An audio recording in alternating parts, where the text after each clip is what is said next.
Denver Sports presents the Mile High Hockey Podcast with Mike Evans, presented by Fort Comfort Gutters. Now here's your host with the latest on the Burgundy and Blue, Mike Evans. Hey everybody, welcome into the Mile High Hockey Podcast. I'm Mike Evans. I'm smiling, but inside I'm hurting because the Avalanche, not a good start to their post-All-Star game break. We were on a break. And when they lost that first game to the to the Rangers, I was like, all right, hey, it's the first game back. They get a point. You know, you just kind of knock the rust off and they'll be fine. But suddenly this road trip isn't looking so hot as they've gone 0-3 or 0-2-1, 1 point out of a potential 6. But it's some of the things that have popped up during the course of this road trip that just gives you pause. Now, I promise I will find the silver lining in all this. I'll circle back to the silver lining before I finish this up. But as of right now, there are a lot of things to be concerned about, worried about. Panicked, no, but definitely be worried about. And let's kind of go down through the list. The slow starts continue to be an issue. They continue to fall behind. And while it's terrific the way that this team fights back, take the Carolina game, for example. They fall behind 3-0. You're like, man, they're in danger of getting blown out. Instead, they get 2 goals in the span of 5 seconds, the fastest 2-goal span in Avalanche and Nordique history, and they're right back in the hockey game. But you expend so much energy trying to get back into a game, and even though hockey's not basketball, you don't have the same kind of runs back and forth as you do in a basketball game. There's still something to the idea that, hey, the team that hits you with a 3-0 flurry, yeah, you get back into the game, but you know they're going to probably respond, especially a good team like Carolina at home. And so you end up just putting yourself in a position where you're constantly climbing uphill, and they have to find a way to stop that. They have to get off to better starts. I don't know what the answer is. If I did, I promise you I'd be on the phone to Jared Bednar. We'd be talking about it. But they got to be better coming out of the start of games. They're just not there. The next issue, goaltending. And that kind of goes with the idea of getting off to fast starts. Sometimes you need your goalie just to make big saves at the beginning of a game. And Alexander Georgiev, or their backup goalie situation lately, right now it's Justus Annunen, they just haven't been good enough. And when you get a game like the Carolina game where Carolina scores on their first 2 shots on goal, and it looked like, I still not sure exactly, but it looked like the third goal was on the third shot or maybe the fourth shot. Doesn't matter. It was either 3 goals on 3 shots or 3 goals on 4 shots. Doesn't matter. It's unacceptable. And not all of that is Georgiev's fault. But, you know, when Jared Bednar comes out after the Carolina game and says, yeah, that first one was on Georgiev. Georgie gave up the first one. That's on him. That's pretty blunt, right? So we need better goaltending. You need better goaltending because the Avalanche, this is not the same team that won the Stanley Cup. That team was a juggernaut, and they could get by without top-notch goaltending. They didn't get it that year, but they still won a Stanley Cup. But what they're getting right now from Alexander Georgiev, and he's going to be the guy, is good, but it's not good enough. He needs to be better. The power play. 0 for 6 last night. 0 for the road trip thus far. And maybe it speaks to the overall concern about the way the Avs are playing. Cale Makar was talking after the game about how Carolina was playing a style that was very aggressive on the penalty kill. One of the more aggressive penalty kills that they've gone up against this year, where they were really pressing and coming out and trying to force the Avs and force them into mistakes and bottle them up around the blue line. And the Avs didn't really adjust. And so there needs to be a grittier component to the way the Avs play, especially 5-on-5. But when teams are pressing, and you know that teams that play the Avalanche are going to see how Carolina played them, and it might become a bit of a blueprint, the Avs are going to have to bring a little bit more grit even to their power play. And it's not just the failure to score on the power plays. They had 2 power plays that ended up prematurely because they committed interference penalties, pick penalties. One was against Ryan Johansson, the other against Jonathan Drouin. So you got a team that isn't clicking right now, and they're making some self-inflicted mistakes. to snuff out power play chances, it's just not a good spot for them to be in right now. So the power play needs to get better. You look at the issue, and Cale Makar talked about this, that the overall commitment needs to be better. And when I hear overall commitment, it means there needs to be a little bit more edge to the Avs game.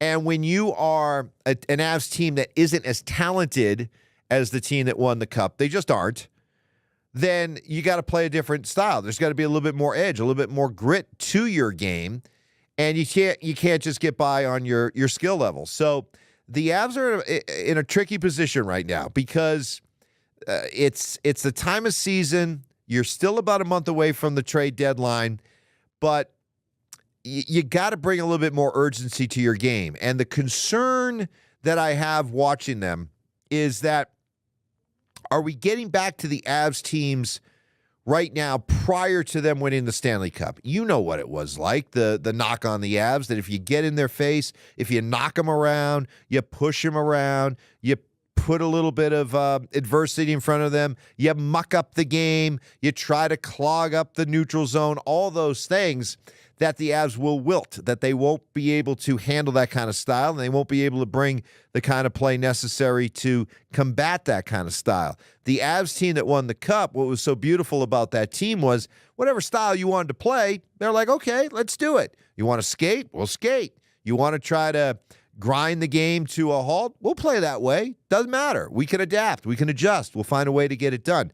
That team was able to do that. This team, I think what's becoming clear to me right now, before any trades are made, that right now this is not a talented enough team to win the Stanley Cup. And I don't know if they're a gritty enough team to win a Stanley Cup. Fact remains, there's two big things that jump out at me. And as I'm talking, I'm gonna scroll along and find that, because I want to have the exact numbers for you. But two big things are happening right here. One, the Avalanche have to find a second-line center. I'm going to try to be kind, but Ryan Johansson he can't do it. He's not a second-line center. And, this was my fear. I know there was a lot of optimism when they first brought in Ryan Johansson, but immediately I was always kind of skeptical, because the team that knows him the best, Nashville, that's had him for as long as they had him, not only was willing to trade him, but was willing to trade him to a division rival and was willing to take on kind of a good chunk of his salary. If that doesn't tell you something about how Nashville felt about Ryan Johansson, I don't know what does. And so this is the guy that the Avalanche were counting on being their second-line center, basically their replacement for Nazem Kadri. It hasn't worked out.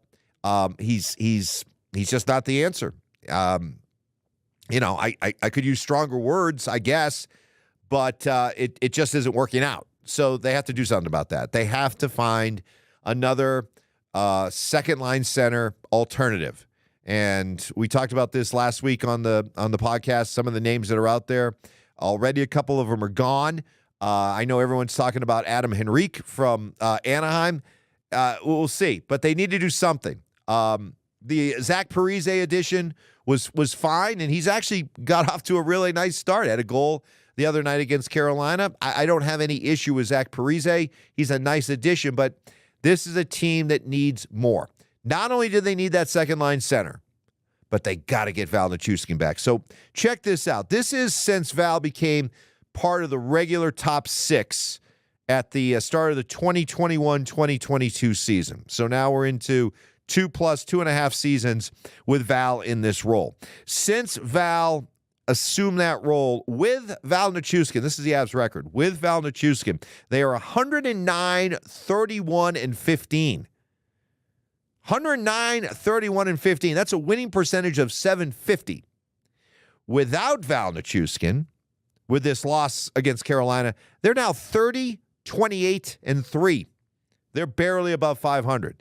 That's a big difference.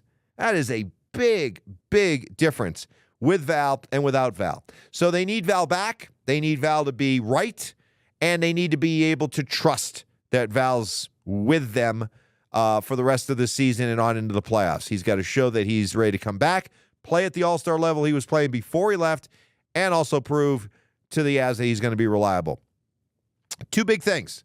There's a list of things that are going on with this hockey team that concern me, but the two biggest things that worry me, you got to get Val back, and you got to get Val back at the level he was at before, and you got to trust that he's not going anywhere. And you got to get a second-line center. You have to upgrade it. It's just not working. The Avs need an infusion of talent. They'll get one back with the return of Val, but they're going to have to do something else at the trade deadline. I just don't see in their supporting cast enough options. Right now, this is a hockey team that, especially on the road, remember, the Avs got off to a fast start. I think they won their first 4 road games of the season. Since then, they're a below 500 team on the road. And right now, you're looking at a hockey team, especially on the road, because, when you're at home, the subs, the bench guys, the role players, the supporting cast, they tend to play better at home. But when you're on the road, bench players, role players, supporting cast players, they're not the same kind of player. So right now, especially for the Avs when they're on the road, sometimes we see it at home too, but especially on the road, if their top guys aren't playing lights out, McKinnon, Makar, Rantanen, if those guys aren't playing at an exceptionally high level, Avs are having a very difficult time winning hockey games, so especially on the road. So there's some things to fix. Now, I promised I'd come back and finish with the silver lining. Silver lining is there's still plenty of teams in the NHL that would kill to have the Avs issues, problems, however you want to describe it. So that's one thing. Secondly, these are the dog days of the NHL. I get it. They're pros, and they're supposed to go and play at a certain level, especially a team like the Avalanche that has a certain standard. But it doesn't change the fact that these are the dog days of the NHL season. I know they just had a break. It doesn't matter. They still are looking at, here we are, middle of February. It feels like forever until they're going to get to the end of the regular season on into the playoffs. Sometimes for a team like the Avalanche that knows that they're going to be a playoff team, that assumes that they're going to be playing deep into the playoffs, man, when you're sitting at this point in the regular season, it can just seem like, when is this season going to end, right? It's not an excuse. I'm not making an excuse for them. I'm just saying it is a factor. And finally, if there's a silver lining to this, is the idea that this is happening now a full month, good solid 3 weeks before the trade deadline. If you're going to slump, it's better you get it out of your system now and turn it around and be playing your best hockey with a real sense of momentum going into the playoffs. And then there's also the idea that if you're going to have a slump, do it now, 3 weeks before the trade deadline, so that the powers that be, Chris McFarland, Joe Sakic, and the rest of the people in the front office can be looking at this kind of stretch and saying, okay, this is really exposing and showing us where our weaknesses are and what we need to get better at, and maybe the moves that we may have to go. You don't want to have everything be great and smooth until the trade deadline. Then you get after the trade deadline and you have this kind of slump, and now you're kind of left wondering, like, did we do enough at the trade deadline? Having it happen here on the road, some adversity, how does this team handle it? The road trip is off to a lousy start. They still have 3 more games left on it. How do they react? It'll tell the front office a lot about what this team has and what they need more of. And for it to be this far out before the trade deadline, maybe not the worst thing. So, hey, there's some things to not like. There's some things to be worried about, concerned about. I would not say panicked about, but they are definitely issues that need to be fixed. The good news is it's happening during the time of the season that maybe is the best time to have it happen so that you could do something about it. We'll see how they handle the rest of this road trip. We'll be back again next week for 2 more podcasts. We'll be back on Monday as this road trip will have a couple more games under their belt to be able to comment on. Hopefully, we're talking about a much different road trip than what we're talking about right now. In the meantime, that'll do it for me. Thank you so much for tuning in to the Mile High Hockey Podcast presented by Fort Comfort Gutters. We'll see you again next week.